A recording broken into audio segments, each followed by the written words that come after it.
അങ്ങനെ മറ്റൊരു teenage violence കഥ കൂടെ ട്രാജഡിയിൽ അവസാനിക്കുന്നു. 19 വയസ്സുകാരിയായ ഒരു ഏവിയേഷൻ സ്റ്റുഡൻറ്റ് അവൾ കൊല്ലപ്പെടുന്നു. കൊന്നത് അവളുടെ ബോയ് ഫ്രണ്ട് 21 വയസ്സുകാരൻ. റീസൺസ് പലതും പറയുന്നുണ്ട്. ഈ പെൺകുട്ടിക്ക് വേറെ റിലേഷൻഷിപ്സ് ഉണ്ടായിരുന്നു എന്ന് പറയുന്നു.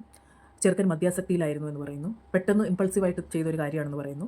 വേറെ ചിലർ പറയുന്നു ഇവരൊരു മ്യൂച്വൽ ബ്രേക്കപ്പ് കഴിഞ്ഞതാണ്, പക്ഷെ എന്തോ some issues and it happened. എന്തൊക്കെയായാലും ഒരു ജീവൻ പോയി, മറ്റൊരാളുടെ ജീവിതവും പോയി. എന്തുകൊണ്ട് ഈ ടീനേജ് വയലൻസ് ഇങ്ങനെ കൂടുന്നു? നമ്മുടെ ഇപ്പോഴത്തെ ജെൻസി ഭയങ്കര പ്രാക്ടിക്കലാണ് എന്നാണ് എൻ്റെ വിശ്വാസം. അവർ കുറേ കൂടെ മെച്യൂറായിട്ട് കാര്യങ്ങൾ അളക്കുന്ന ആൾക്കാരാണ് എന്നാണ് എനിക്ക് തോന്നിയിരിക്കുന്നത്. പക്ഷേ ചില കാര്യങ്ങൾക്ക് എന്തുകൊണ്ട് അവർക്ക് ഇങ്ങനൊരു പിഴവ് പറ്റുന്നു? Let's look at the reasons Y. ഈ ഒരു വീഡിയോയിൽ നമുക്കതിൻ്റെ റീസൺസ് നോക്കാം. അടുത്ത വീഡിയോയിൽ ഇത് പ്രിവെൻറ്റ് ചെയ്യാനുള്ള കുറച്ച് കാരണങ്ങളും നോക്കാം. Alright, so let's look at the reasons. Number 1, ബ്രെയിനിൻ്റെ ഇമ്പൾസ് കൺട്രോൾ സിസ്റ്റം എന്ന് പറഞ്ഞൊരു സംഭവമുണ്ട്. അതായത് നമുക്കൊക്കെ ഒരു പ്രശ്നം വരുമ്പോൾ നമ്മൾ മെച്യൂറായിട്ട് ആലോചിച്ച് എടുത്തു ചാടാതെ ഇരുന്ന് ചിന്തിച്ച് ചെയ്യുന്ന കാര്യങ്ങളാണ്. പക്ഷേ 19 21 വയസ്സെന്ന് പറയുമ്പോൾ ഈ ബ്രെയിനിൻ്റെ ഇമ്പൾസ് കൺട്രോൾ സിസ്റ്റം ഡെവലപ്പ് ചെയ്യുന്നതേ ഉള്ളൂ. അതങ്ങനെ ഡെവലപ്പ് ആയിട്ടില്ല. സോ ഇവർക്ക് പ്രോപ്പറായിട്ടൊരു ഡിസിഷൻ എടുക്കാൻ പറ്റിയെന്നിരിക്കില്ല. അങ്ങനെ ഡിസിഷൻ എടുക്കാൻ പറ്റിയില്ലെങ്കിൽ അവർ പിന്നെ they have to depend on their elders, relatives, parents, mentors, friends. പക്ഷേ അങ്ങനെ ഒരാളില്ലെങ്കിലോ?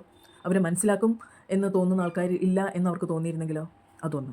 രണ്ടാമത്, പാർട്ട്ണറെ ഒരു പൊസഷനായിട്ട് എൻ്റെ പേഴ്സണൽ സ്വത്താണ് എന്ന് വിചാരിക്കുന്ന ഒരു പ്രവണത കൂടി വരികയാണ്.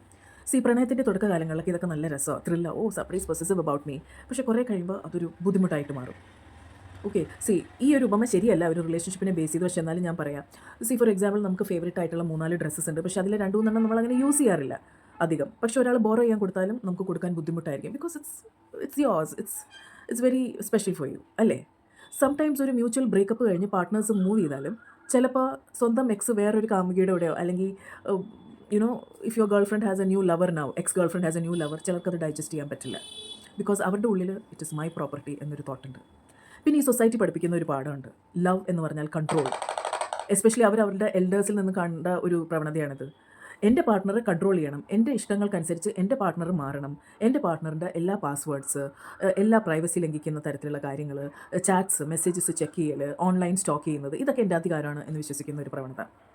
പിന്നെ നമ്മളുടെ റിലേഷൻഷിപ്പിനെ സ്വയം തെറ്റിദ്ധരിക്കും, വ്യാഖ്യാനിക്കും. ഇപ്പോൾ നിങ്ങൾ ഹെൽത്തി ആയിട്ട് സ്പ്ലിറ്റ് ചെയ്തായിരിക്കും, ബ്രേക്കപ്പ് ചെയ്തായിരിക്കും. പക്ഷേ പിന്നീട് നിങ്ങൾക്ക് തോന്നാം, ചില റീൽസ് കാണുമ്പോഴോ ചില ഫ്രണ്ട്സ് നിങ്ങളെ വിഷം കയറ്റുമ്പോഴോ നിങ്ങൾക്ക് തോന്നാം, അയ്യോ അവളെന്നെ നല്ലോണം തേച്ചിട്ട് പോയതാണല്ലേ, ഓ ബ്രേക്കപ്പിൻ്റെ കാര്യം പറഞ്ഞ് അവൻ നൈസായിട്ട് കൈ ഊരി പോയതാണല്ലേ. ഇങ്ങനെ നമ്മൾ നമ്മുടെ റിലേഷൻഷിപ്പിന് സ്വയം വ്യാഖ്യാനങ്ങൾ കൊടുത്തു തുടങ്ങുമ്പോഴേക്കും പ്രശ്നങ്ങൾ കൂടും. ദെൻ യു ഫീൽ, ഓഹോ എന്നെ ഇൻസൾട്ട് ചെയ്ത് എന്നെ തേച്ച് പോയതാണ്, ഇത് വെറുതെ വിടാൻ പറ്റില്ല. അങ്ങനെ ആ മൊമെൻ്ററി ആയിട്ട് തോന്നുന്ന, ആ ഒരു ഇമ്പൾസീവായിട്ട് തോന്നുന്ന കാര്യമാണ് വലിയ വയലൻസിലോട്ട് ലീഡ് ചെയ്യുന്നത്.